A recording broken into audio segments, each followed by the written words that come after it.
Shalom Bapak Ibu Saudara-saudari yang terkasih di dalam Kristus.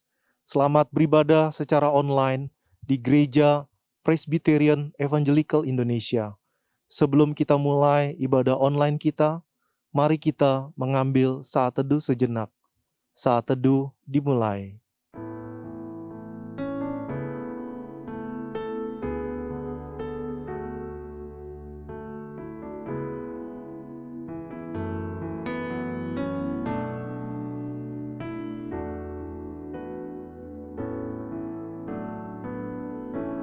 Saat teduh selesai.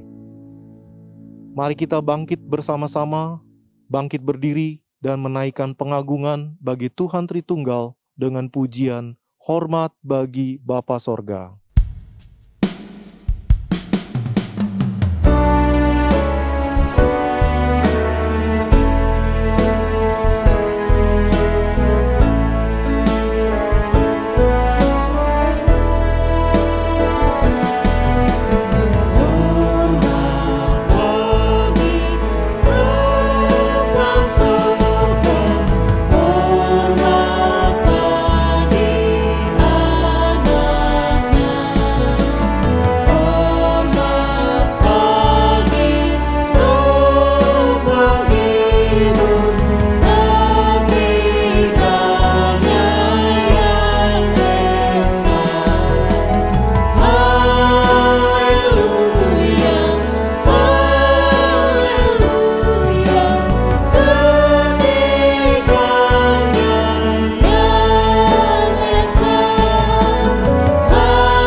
Baik Bapak Ibu, mari kita berdoa. Pertolongan kita di dalam ibadah ini, biarlah jadi di dalam nama Bapa, di dalam nama Putra, dan di dalam nama Roh Kudus. Haleluya. Amin. Di dalam 1 Korintus pasal yang ke-10 ayat yang ke-4, Kristus digambarkan sebagai batu karang rohani yang memberi minum umatnya dan menolong mereka dalam kesesakan. Kristus Yesuslah batu karang yang teguh.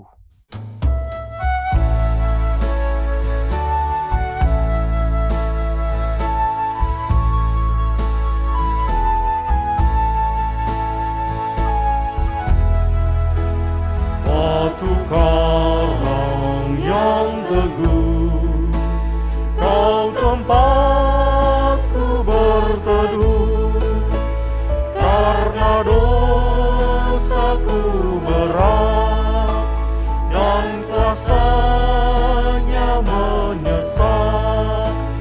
Oh, bersihkan diriku oleh darah lambungmu. Tiada lain ku pegang, hanya salib dan iman. Dalam kehantaanku, ku dambakan rahmat-Mu. Tanpa Dikau Tuhanku, takkan hidup jiwaku. Tiada lain ku pegang, hanya salib dan iman. Dalam kehampaanku, ku dambakan rahmat-Mu. Tanpa Dikau Tuhanku, takkan hidup jiwaku.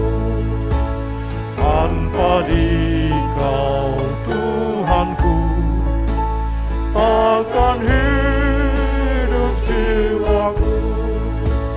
Tanpa Dikau Tuhanku, takkan hidup jiwaku.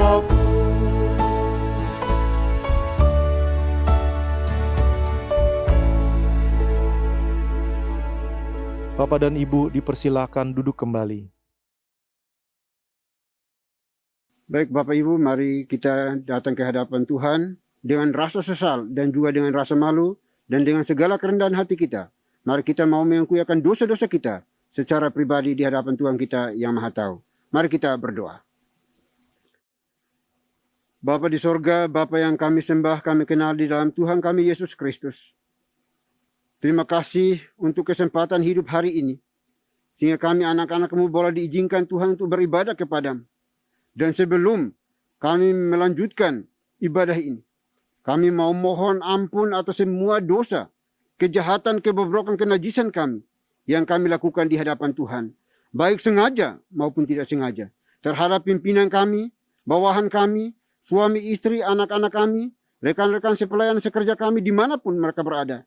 Di saat Tuhan izinkan kami membangun relasi dengan mereka dan telah kami menyakiti mereka, kami mohon ampuni kami, kasihani kami Bapa. Karena kami boleh berdosa dengan sejuta cara, namun hanya ada satu cara untuk memperoleh pengampunan dosa, yaitu pengakuan yang jujur, yang tulus dari hati kami masing-masing. Karena kami bisa saja menipu semua orang, membohongi semua orang, tetapi kami tidak bisa membohongi Tuhan. Karena Engkau Maha Hadir, Engkau Maha Kuasa, Engkau Maha Tahu. Olehnya itu tidak ada dosa sekecil apapun juga yang mampu dan sanggup untuk kami sembunyikan ya Bapa. Terima kasih Bapa, terima kasih Tuhan. Ini doa pengakuan dosa kami yang kami panjatkan hanya dalam Kristus Yesus, Tuhan dan Juru Selamat kami satu-satunya. Kami berdoa dan memohon ampun. Haleluya. Amin. Baik Bapak Ibu Saudara dikasihi oleh Tuhan, kita akan masuk dalam berita pengampunan dosa. Sebagaimana firman Tuhan mengatakan, dosaku kuberitahukan kepadamu, dan kesalahanku tidaklah kusembunyikan. Aku berkata, aku akan mengaku kepada Tuhan pelanggaran-pelanggaranku, dan Engkau mengampuni kesalahan karena dosaku. Selaku pelayan Tuhan Yesus Kristus, saya memberitahukan bahwa Tuhan telah mengampuni setiap kita yang mengaku dosa-dosanya di hadapan Tuhan dalam nama Bapa, Putra, dan Roh Kudus. Amin. Bapak dan Ibu saya undang untuk berdiri. Bersama dengan gereja-gereja segala abad dan sepanjang zaman, mari menyatakan komitmen iman dengan hati, lidah, dan bibir kita dengan mengikrarkan pengakuan iman rasuli. Aku percaya kepada Tuhan Bapa yang Maha Kuasa, Khalik langit dan bumi, dan kepada Yesus Kristus anaknya yang tunggal Tuhan kita, yang dikandung dari Roh Kudus, lahir dari anak darah Maria, yang menderita sengsara di bawah pemerintahan Pontius Pilatus, disalibkan, mati dan dikuburkan, turun ke dalam kerajaan maut.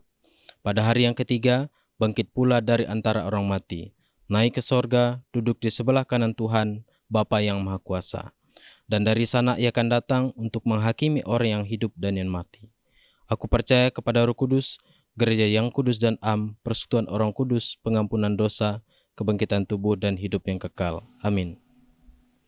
Bapak dan Ibu dipersilahkan duduk kembali. Tuhanlah kekuatan dan mazmur kita. Kasih setianya tidak pergi dari kita. Hati kita percaya.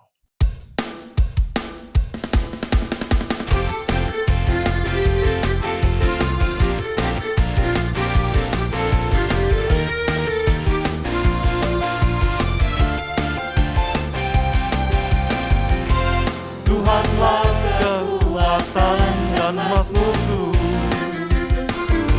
Dia gunung batu dan keselamatanku. Hanya padamu hatiku percaya, Kaulah menara dan kota perlindungan. Ku mau selalu bersyukur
Shalom Bapak dan Ibu yang terkasih dalam nama Tuhan kita Yesus Kristus. Saya mengundang untuk berdiri. Saya akan membawakan Mazmur Tuhan yang diambil dari nomor 125 ayat 1 sampai dengan 5. Nyanyian ziarah. Orang-orang yang percaya kepada Tuhan adalah seperti gunung Sion yang tidak goyang, yang tetap untuk selama-lamanya. Yerusalem, gunung-gunung sekelilingnya, demikianlah Tuhan sekeliling umat-Nya dari sekarang sampai selama-lamanya. Tongkat kerajaan orang fasik tidak akan tinggal tetap di atas tanah yang diundikan kepada orang-orang benar, supaya orang-orang benar tidak mengulurkan tangannya kepada kejahatan. Lakukanlah kebaikan, ya Tuhan, kepada orang-orang baik dan kepada orang-orang yang tulus hati.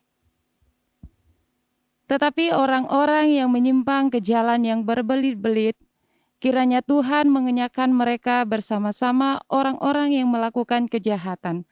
Damai sejahtera atas Israel. Demikianlah Mazmur Tuhan, haleluya, amin. Bapak dan Ibu dipersilakan untuk duduk kembali. Yesus Sang Domba Tuhan, layaklah Dia dipuji dan disembah, sebab Dia telah menanggung segala dosa kita. Dialah permata yang indah, Dialah segalanya.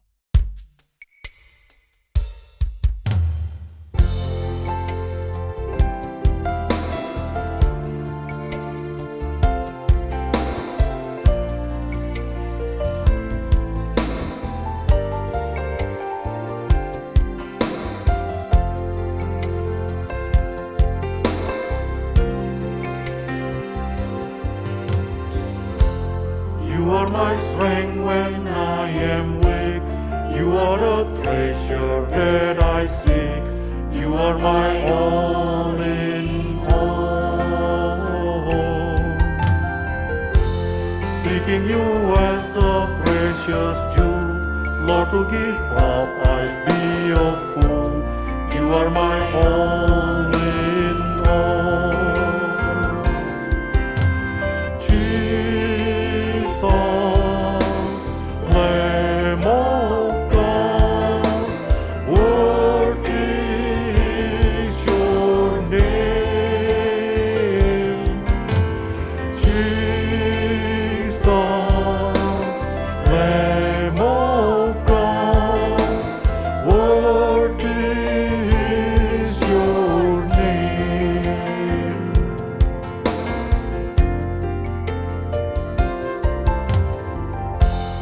Taking my sin, my cross, my shame, rising again, I bless your name.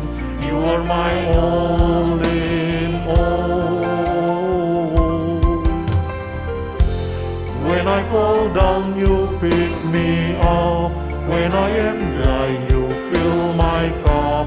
You are my all in all.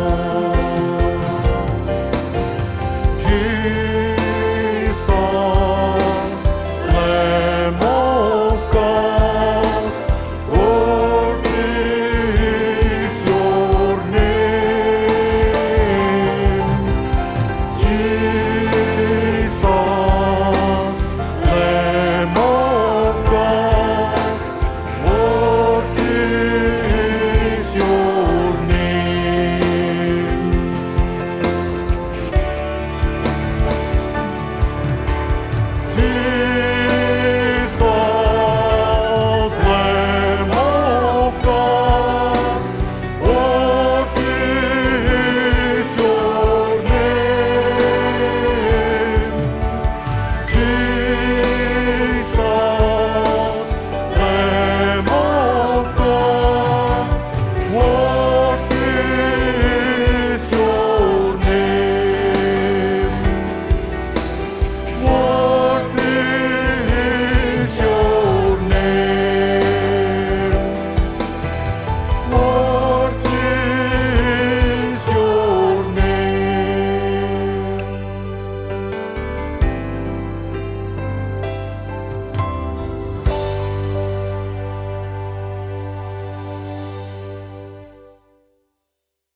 Shalom Bapak dan Ibu yang terkasih dalam nama Tuhan kita Yesus Kristus.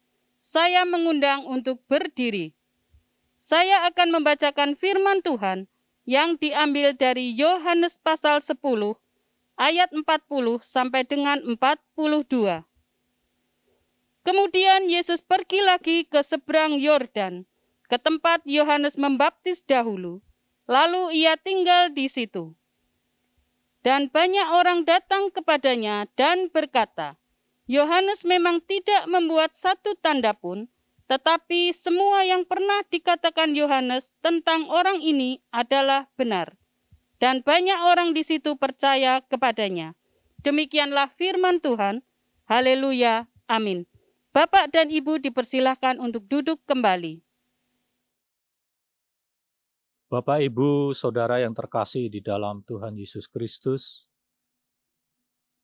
pada saat ini kita akan mendengarkan firman Tuhan dan men-sharingkannya bagi kita semua.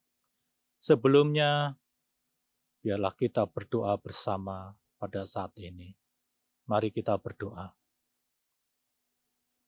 Tuhan yang Maha Rahim, terima kasih atas segala kebaikan yang telah Engkau nyatakan bagi kami semua. Engkau memperkenankan kami untuk kami boleh memuji Tuhan, menyembah Tuhan, dan biarlah pada saat ini Tuhan memperkenankan kami untuk kami boleh mendengar isi hati Tuhan. Pimpin dan tuntunlah kami semua, ya Roh Kudus. Biarlah kami dapat menangkap apa yang menjadi isi hati Tuhan bagi kami semua. Terpujilah Engkau di dalam nama Yesus, Tuhan kami. Amin. Bapak Ibu yang terkasih di dalam Tuhan Yesus Kristus, pada saat ini kita akan belajar bersama apa yang tertulis di dalam Yohanes pasal 10 ayat 40 sampai dengan 42. Ini adalah suatu teks yang sangat menarik untuk kita bisa pelajari bersama pada kesempatan saat ini, yang dimana kita akan belajar tentang siapakah Yesus dan bagaimanakah orang-orang yang seharusnya memandang kepada Dia. Bapak, Ibu, Saudara yang terkasih dalam Tuhan, Yohanes pasal 10 adalah bab yang sulit ketika kita mempertimbangkan masalah yang mungkin timbul bagi penafsir ketika mempertanyakan hubungan pasal dalam seluruh Injil Yohanes dan urutan kronologis dari bab itu sendiri. Jika kita melihat di teks sebelumnya, yaitu sebelum Yohanes pasal 10 ayat 40 sampai dengan 42 dan sesudahnya, maka kita akan mengetahui bagaimana suatu alur dari peristiwa sebelum di ayat 40 sampai dengan 42 dan sesudahnya. Dua hal yang bisa kita lihat, kita pelajari, yang dimana dikatakan di pasal 10 ayat 1 dan seterusnya, bahwa Yesus adalah gembala. Yesus diutus oleh Bapa. Dan kalau kita melihat di ayat 19 sampai 21, di situ terdapat pertentangan, terdapat perbedaan ketika orang memandang siapakah Yesus? Siapakah seseorang ini?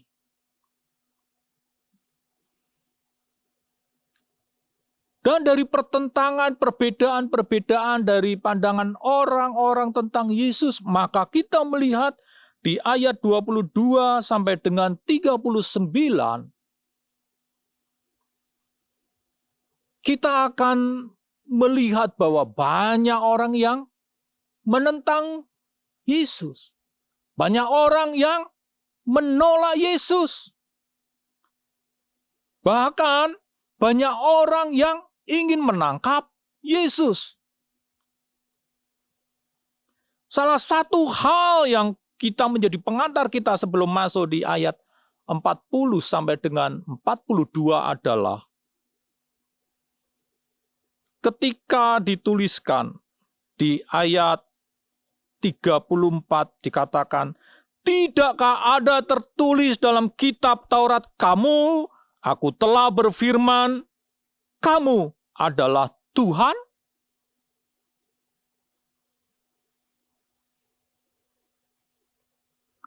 Dan di situ juga dikatakan bahwa karena aku telah berkata, aku anak Tuhan,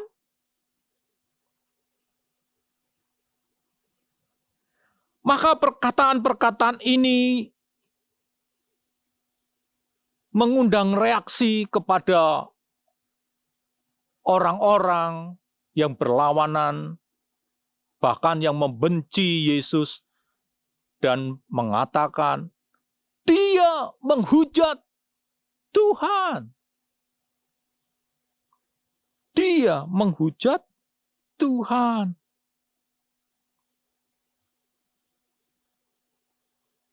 Penghujatan kepada Tuhan. Hendak mengatakan, dia ingin menempatkan dirinya setara dengan Tuhan. Gembala Israel adalah gembala. Gembalanya yaitu Tuhan. Dan sekarang Yesus hendak mengatakan, akulah gembala yang baik. Padahal dikatakan di teks yang lain bahwa yang baik itu bukanlah Tuhan saja. Dan di sini Tuhan mengatakan, akulah gembala yang baik. Dan kita mengetahui bahwa Israel memandang bahwa Tuhan itu adalah gembala mereka. Dan sekarang Yesus mengatakan, akulah gembala yang baik. Tuhan adalah seorang gembala bagi Israel. Yang kedua, kita teringat juga di dalam teks lain bahwa Yesus sempat mengatakan suatu pertanyaan kepada seorang anak muda. Bukankah Tuhan saja yang baik?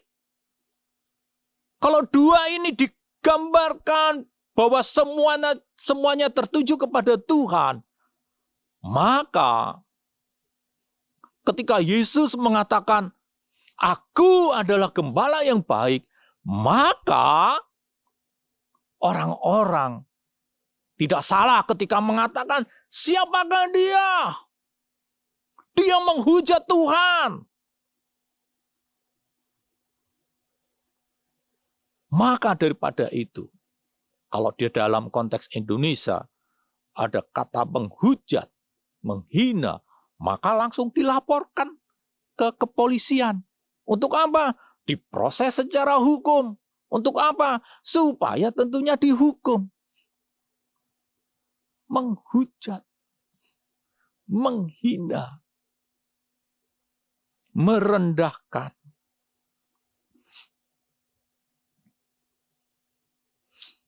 Maka dari latar belakang inilah kemudian kita melihat pada ayat 40 yang dikatakan, kemudian Yesus pergi lagi ke seberang Yordan, ke tempat Yohanes membaptis dahulu, lalu ia tinggal di situ. Bapak, Ibu, saudara sekalian yang terkasih dalam Tuhan, mendengar kata seberang Yordan, maka kita akan teringat di dalam kisah Yosua.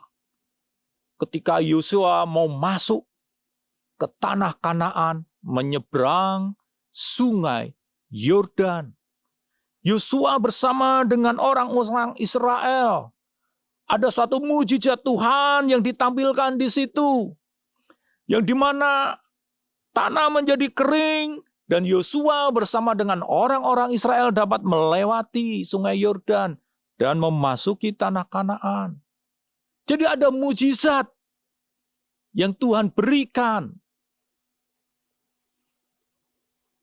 Mengingat tentang tempat ini juga kita akan melihat dan mengingat di mana mujizat Tuhan yang mengangkat Elia ke sorga. Tentang kenaikan Elia ke sorga. Elia diangkat oleh Tuhan. Dan itu juga tergambar di dalam Lazarus. Dibangkitkan di pasal 11. Maka ada suatu hal yang menarik. Si penulis Injil Yohanes ini kepada para pembaca kitab ini. Bahwa ada dua mukjizat berbicara tentang sungai Yordan, tentang Yordan, yang dimana mukjizat pertama mereka bisa melewati sungai Yordan dengan tanah kering, dan yang kedua bagaimana Elia diangkat naik ke surga oleh Tuhan. Maka jika kita melihat bahwa seberang Yordan bukan tempat yang biasa, ini adalah tempat yang bersejarah bagi orang Israel. Selain itu juga, di dalam teks-teks yang lain, di dalam penafsiran, bahwa seberang sungai Yordan ini memiliki nama adalah Betabara. Ada yang menyebutnya Betania. Ini berbeda Betania dengan yang di Yerusalem. Ini adalah Betania atau Betabara di daerah Perea. Maka daerah ini berbeda dengan Yerusalem, dengan kepala pemerintahannya, penguasa yang berbeda. Dengan kata lain, maka tempat ini adalah tempat bagi Tuhan Yesus untuk retreat, untuk berhenti sejenak, untuk tinggal sejenak, bagi paling tidak untuk keamanannya, keselamatannya dari usaha penangkapan orang-orang yang membenci dia. Hal yang menarik, Pak, Ibu, saudara sekalian. Ternyata ini adalah tempat yang dimana dihuni, ditinggali oleh orang-orang yang terpinggirkan, orang-orang yang miskin. Berbeda dengan orang-orang yang tinggal di Yerusalem, dianggap orang yang kondisi ekonominya lebih baik dibanding daerah Betabara ini. Betabara Perea adalah tempat orang-orang, banyak orang-orang yang dalam kondisi ekonomi yang miskin, yang terbatas, yang terpinggirkan. Jadi ketika ada penolakan terhadap yang kalangan yang dianggap baik, Tuhan mengundurkan diri, Tuhan bergerak kepada orang-orang yang terpinggirkan. Orang-orang yang terbatas, orang-orang yang memiliki ekonominya yang miskin, boleh dikatakan seperti itu. Maka disinilah dia tinggal. Disinilah Yesus bermalam. Tetapi kita ingat bahwa di seberang Yordan, di sungai Yordan ini jugalah mengingatkan di mana Yesus dibaptis oleh Yohanes. Mengingatkan kembali di mana di situ adanya pembaptisan. Mengingatkan kembali bagaimana ketika melewati sungai Yordan bisa diibaratkan bahwa mereka masuk ke dalam kemudian mereka naik. Dan ini seperti diibaratkan juga dengan baptisan yang dimana kita ditenggelamkan, mati dan dibangkitkan. Di situ ada pertobatan. Hal yang menarik, Pak Ibu, saudara sekalian. Tuhan Yesus memulai kembali. Mundur retreat ke tempat awal dia dibaptis.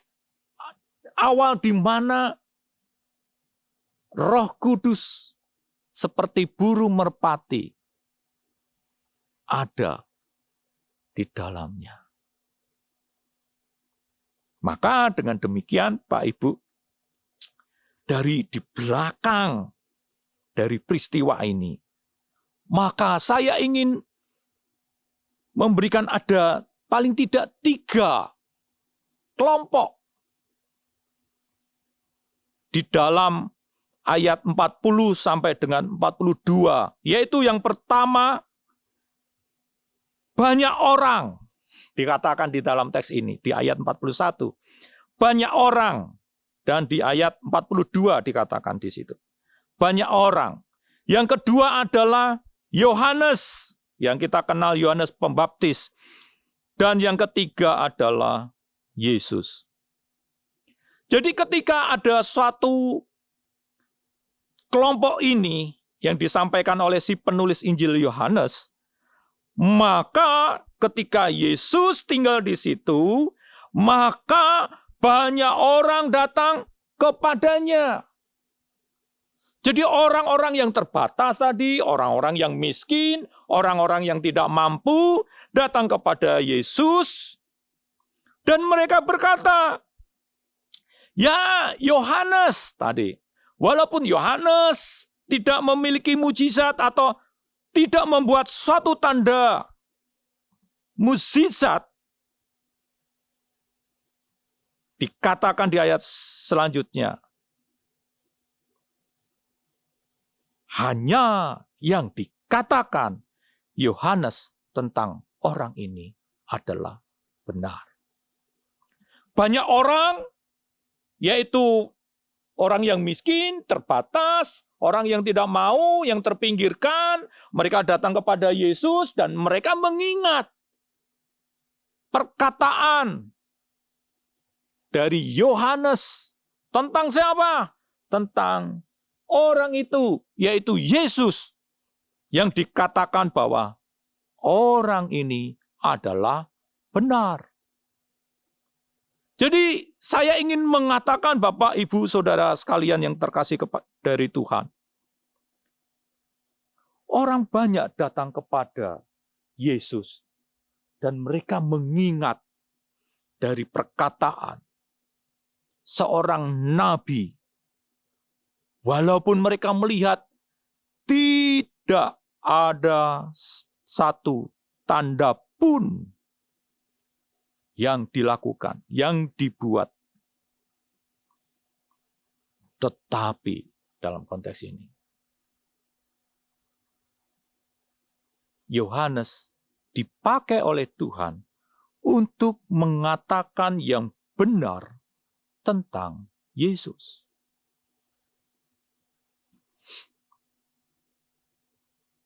Dan kita melihat di ayat 42 bahwa banyak orang yang ada di situ percaya kepada Yesus. Jadi apa yang ingin kita maknai di dalam teks ini, Bapak, Ibu, Saudara sekalian? Bahwa kita sebagai umat Tuhan, ketika menjadi umat Kristen, maka kita perlu datang kepada Yesus. Kalau kita datang kepada Yesus, maka kita datang karena Dia adalah orang benar. Kita datang kepada Yesus bukan karena mujizatnya terlebih dahulu. Kita percaya Yesus bukan karena hanya kata-kata. Banyak orang berbicara, banyak orang berkata-kata, tetapi belum tentu dia sebagai orang yang benar. Banyak tokoh agama, pemimpin masyarakat, banyak berkata-kata, berbicara, mengucapkan kalimat-kalimat yang baik mungkin bahkan di sini. Tetapi tidak menunjukkan bahwa dia adalah orang yang benar. Tetapi di sini dikatakan, Yesus adalah orang benar. Jadi, orang-orang datang kepada Yesus karena Dia adalah orang benar. Dan kalaupun orang benar juga,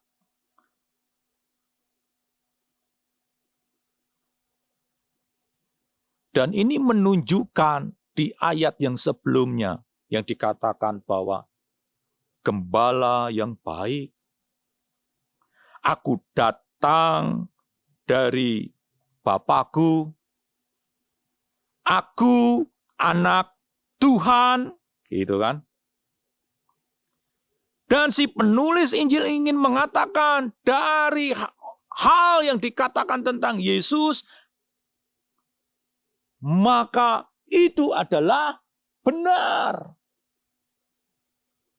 Yesus adalah gembala yang baik. Ia datang dari Bapa. Dia adalah anak Tuhan. Dia adalah anak Tuhan. Dan dia juga melakukan pekerjaan-pekerjaan. Tidak hanya dia berfirman, tetapi juga melakukan banyak mujizat. Bapak, Ibu, Saudara yang terkasih dalam Tuhan,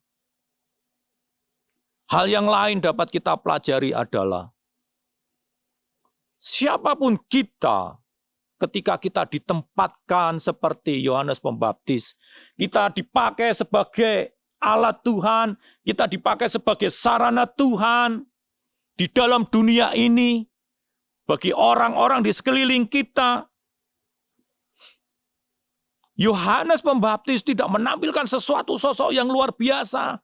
Dia tidak menampilkan hal-hal yang penuh spektakuler dengan mujizat-mujizat. Dia hanya menampilkan sosok yang sederhana. Tidak membuat satu tanda pun yang biasa-biasa saja. Tetapi dari apa yang dikatakan Yohanes Pembaptis adalah benar. Perkataannya itu adalah benar. Jadi Bapak, Ibu, Saudara sekalian, kita jangan takut, kita jangan minder siapapun dalam diri kita. Kita dianggap orang biasa-biasa, tetap percayalah. Yang terpenting adalah kita dipakai oleh Tuhan. Kita boleh melaksanakan tugas-tugas yang Tuhan percayakan kepada kita untuk menyampaikan kebenaran, menyampaikan isi hati Tuhan, menyampaikan pesan Tuhan, menyampaikan apa yang Tuhan inginkan kepada orang lain melalui diri kita. Jadi kita tidak hanya datang kepada Tuhan, tetapi kita juga mempercayai hal yang penting di ayat 42, yang tidak banyak orang Kristen bahkan miliki. Bahkan banyak orang Kristen yang lalai. Bahwa di situ dikatakan, percaya kepadanya. Kita sebagai orang Kristen, banyak orang yang ada di teks ini, baik dituliskan di ayat 41 dan 42. Percaya kepada Yesus. Percaya kepada Yesus tentang apa? Lihat Injil Yohanes. Pasal 10 ingin mengatakan gembala yang baik. Dia datang dari Bapa. Dia adalah anak Tuhan. Dia yang telah dinubuatkan oleh kitab suci. Dan sekarang dia datang. Dan banyak orang percaya kepadanya. Demikian juga dengan kita. Kita harus percaya kepada Tuhan. Percaya tidak hanya mengaku, tetapi juga dalam sikap hidup kita. Seberapa jauh kita berserah kepada Tuhan. Seperti Yohanes Pembaptis. Dia memiliki integritas, dia memiliki kepercayaan, sampai akhirnya dia dihukum mati. Bagaimana dengan kita? Jangan kita percaya Yesus hanya karena mujizat.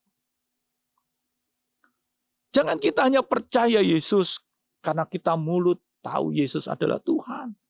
Tetapi kita tidak pernah menghidupi, kita tidak pernah berjalan bersama, kita tidak pernah merasakan, kita tidak pernah bergaul langsung dengan bagaimana Tuhan itu yang hidup. Bagaimana Tuhan itu yang menyertai kita. Bagaimana Tuhan yang bersama-sama dengan setiap kehidupan kita. Kita berdoa, hanya berdoa kepada Tuhan dengan mulut satu dialog. Hanya monolog. Tapi tidak pernah juga kita berdoa untuk mendengarkan apa yang menjadi isi hati Tuhan.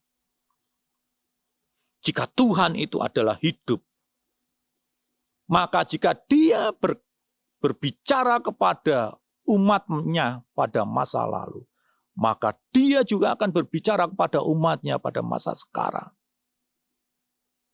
Dia akan menuntun kita di dalam bersama Bapa dan Roh Kudus.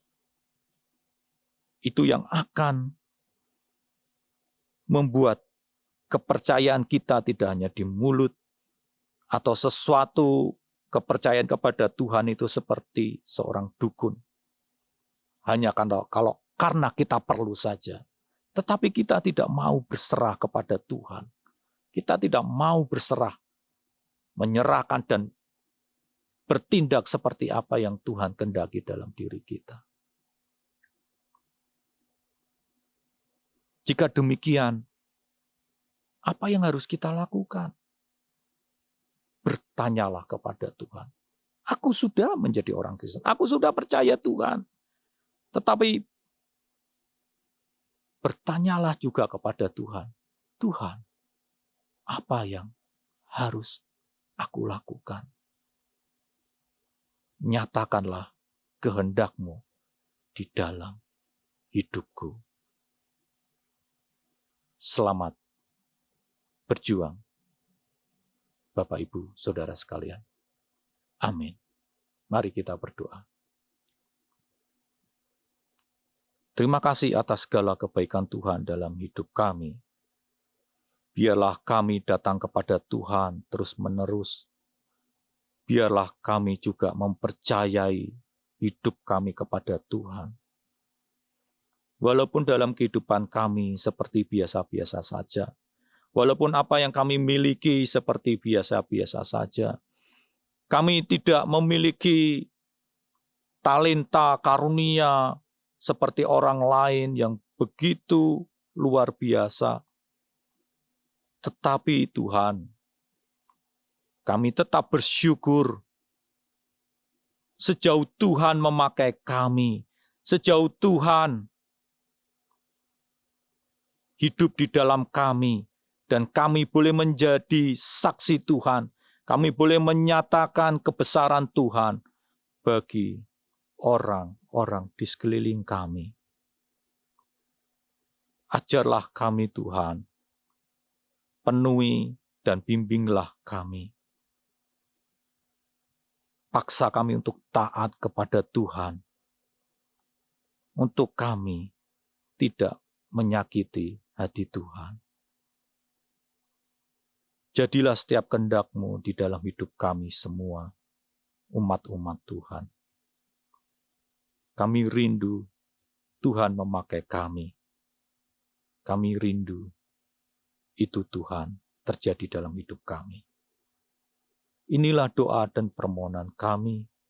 Kami menyerahkan semuanya itu di dalam satu nama-Mu yang mulia, Tuhan Yesus Kristus. Amin.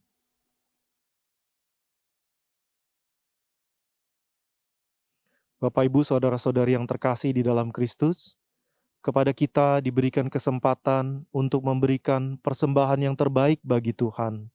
Persembahan dapat diberikan melalui nomor rekening atas nama Yayasan Moria yang telah tertera di layar.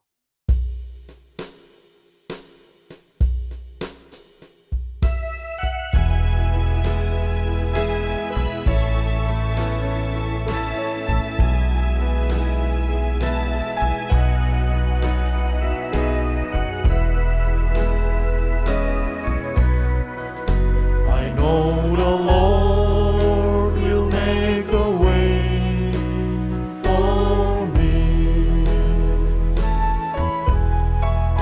I know the Lord will make a way for me.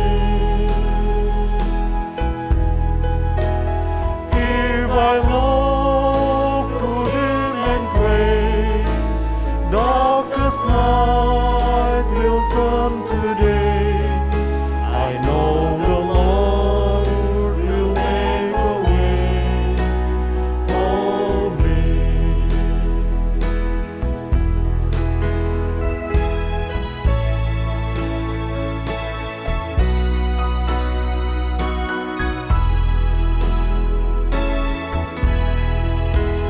know the Lord will make a way for me.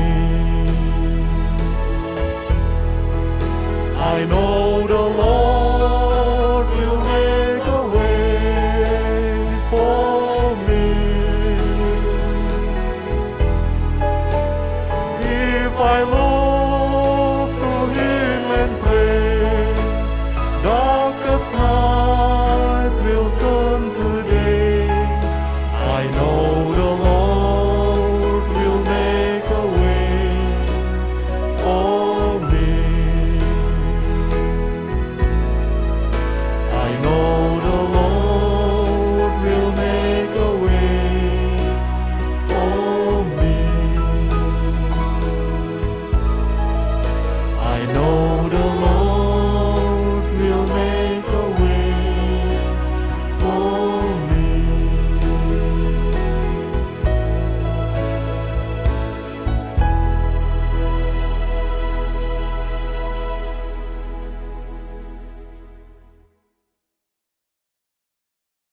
Baik Bapak Ibu, kita akan masuk dalam doa syafaat, dan doa syafaat akan diakhiri dengan doa Bapa kami.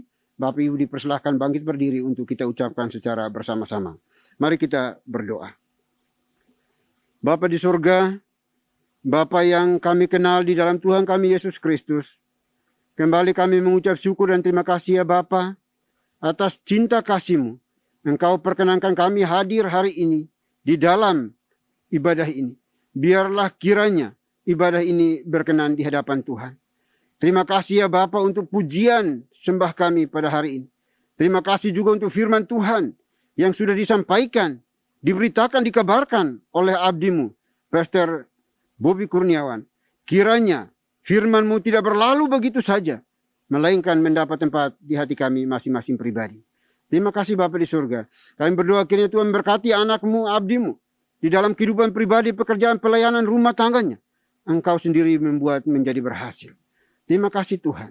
Kami berdoa hari ini juga untuk seluruh anggota gereja, dimanapun mereka berada. Kiranya Tuhan juga melawat mereka, memberkati mereka, sehingga ibadah yang mereka lakukan hari ini pun berkenan dan menyenangkan hati Tuhan. Terima kasih Bapa di surga. Engkau juga menolong mereka dalam setiap seruan mereka, setiap pergumulan mereka, baik di dalam rumah tangga, hubungan suami, istri, dan anak-anak. Berdoa juga bagi pekerjaan pelayanan mereka. Tuhan berkati makin melimpah. Bagi mereka yang belum mempunyai pekerjaan, kami juga serahkan ke dalam tangan kasih-Mu Tuhan. Buka jalan bagi mereka, terutama di tengah wabah yang melanda dunia ini, sehingga mereka memperoleh pekerjaan seturut dengan keahlian yang Tuhan anugerahkan bagi mereka, supaya mereka dapat mencukupkan segala kebutuhan hidup mereka. Kami juga berdoa bagi mereka yang dalam keadaan lemah fisiknya. Tuhan, Engkau menolong mereka, memulihkan, menyembuhkan mereka. Mereka yang terpapar oleh karena virus corona, juga Tuhan tolong mereka. Pulihkan, sembuhkan anak-anak-Mu dengan cinta kasih-Mu ya Bapa. Terima kasih Bapa di surga. Kami juga berdoa pada saat ini ya Tuhan, untuk kebutuhan makan, minum, pakai, tempat tinggal dari seluruh anggota gereja ini. Tuhan, Engkau sendiri sang provider bagi mereka. Engkaulah yang akan menyediakan bagi anak-anak-Mu yang membutuhkan. Terima kasih Bapa di surga. Kami juga berdoa untuk seluruh pelayan Tuhan, abdi Tuhan. Kiranya Tuhan menolong kami semuanya, supaya kami melayani dengan penuh tanggung jawab, penuh integritas di dalam menata layani apa yang Tuhan telah karuniakan kepada kami. Kiranya semua yang Tuhan berikan kepada kami lakukan dengan penuh tanggung jawab ya Bapa. Terima kasih Bapa di surga. Kami juga berdoa ya Tuhan untuk seluruh majelis penatua diaken aktivis gereja ini. Di berbagai wilayah tempat, juga Tuhan Engkau melawat dan memberkati kami semuanya. Terima kasih Bapa. Kami juga berdoa pada saat ini ya Tuhan, menyerahkan juga Yayasan Moria ke dalam tangan pengasihan-Mu. Tuhan berkati para pengurus, pembina, sehingga apapun yang telah anak-anak-Mu lakukan di dalam pelayanan ini secara holistik, biarlah mereka makin diberkati hari demi hari di dalam kehidupan pribadi, pekerjaan, dan juga pelayanan mereka ya Bapa. Terima kasih Tuhan. Kami juga berdoa pada saat ini ya Tuhan, untuk bangsa dan negara kami yang terus-menerus bergumul berjuang untuk keluar dari berbagai krisis yang melanda, khususnya pandemi yang terus melanda negeri kami ini. Tuhan, tolonglah anak-anak, beri hikmat supaya dapat memberikan arahan yang tepat guna bagi seluruh masyarakat Indonesia. Dan ajarlah masyarakat Indonesia juga ya Bapa, untuk terus taat kepada protokol kesehatan yang ada. Sehingga pada akhirnya kami semuanya terlepas dari wabah yang terus melanda dunia ini ya Tuhan. Terima kasih Bapa di surga. Kami berdoa kiranya Tuhan menolong supaya proses vaksinasi juga boleh secara merata di seluruh penjuru Indonesia ini ya Tuhan. Sehingga pada akhirnya semua anak-anak Tuhan, bahkan seluruh masyarakat boleh mendapatkan ketenangan, boleh mendapatkan harapan yang baru bahwa wabah ini pasti akan berlalu. Karena kami percaya Tuhan ada bersama kami. Engkau Immanuel yang tidak pernah meninggalkan kami anak-anak-Mu ya Tuhan. Terima kasih Bapa di surga, terima kasih. Ini doa kami ya Bapa. Banyak hal yang kami pinta dan minta daripada-Mu, tapi kami percaya Tuhan lebih mengetahuinya, dan Engkaulah yang akan menjawabnya tepat pada waktunya, dan juga dengan cara Tuhan sendiri. Karena Engkau tidak pernah terlambat, dan juga tidak pernah terlalu cepat ya Bapa. Terima kasih Bapa, terima kasih Tuhan. Ini doa kami ya Tuhan. Doa yang jauh dari sempurna. Kami akan sempurnakan dengan doa yang telah Tuhan Yesus ajarkan kepada kami. Demikian. Bapa kami yang di surga, dikuduskanlah nama-Mu. Datanglah kerajaan-Mu, jadilah kehendak-Mu di bumi seperti di surga. Berikanlah kami pada hari ini makanan kami yang secukupnya. Dan ampunilah kami akan kesalahan kami, seperti kami juga mengampuni orang yang bersalah kepada kami. Dan janganlah membawa kami ke dalam pencobaan, tetapi lepaskanlah kami daripada yang jahat.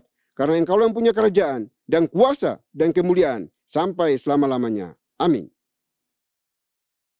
Bersama-sama kita akan membacakan nats pedoman hidup baru yang diambil dari surat Efesus pasal yang kedua, ayat yang ke-13.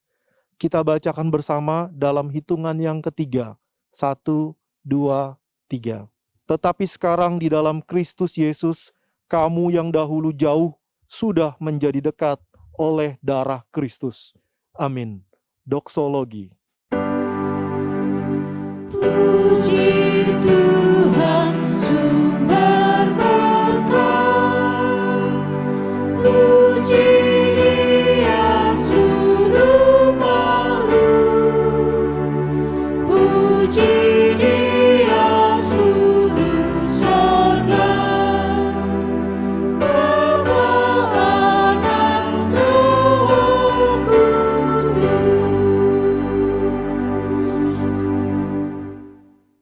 Baik Bapak Ibu Saudara dikasihi oleh Tuhan, kita akan melanjutkan tugas aktivitas kita sepanjang hari ini, namun jangan lupa pesan firman Tuhan yang sudah disampaikan bagi kita, supaya kita tetap percaya bahwa Yesus Kristus adalah Tuhan dan Juru Selamat bagi kita semuanya, dan walaupun di dalam keadaan susah sekalipun, kita tetap percaya bahwa Dia adalah Tuhan kita dan Sang Juru Selamat kita.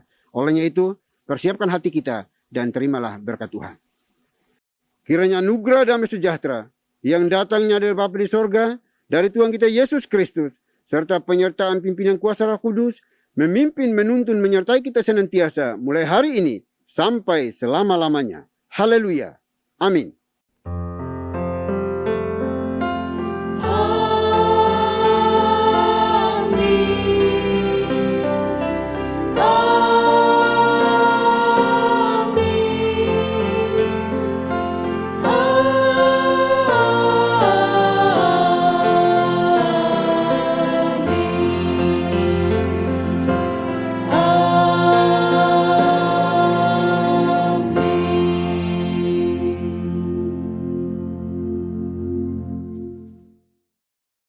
Ibadah kita telah selesai.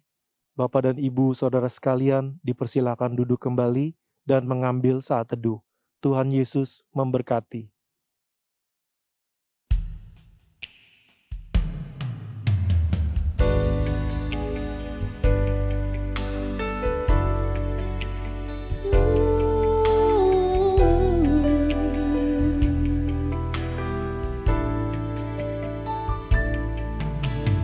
Engkau gembala yang baik,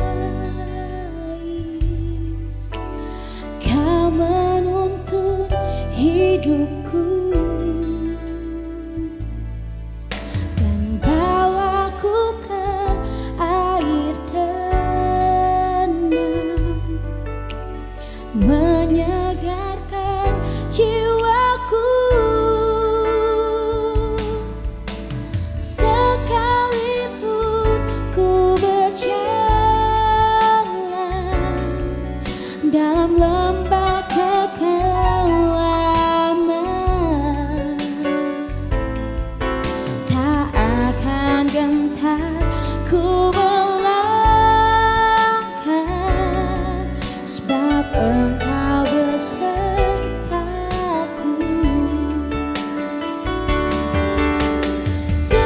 Sekalipun ku berjalan dalam lembah kekelaman, tak akan gentar ku melangkah, sebab Engkau besertaku. Tak akan gentar ku melangkah, sebab Engkau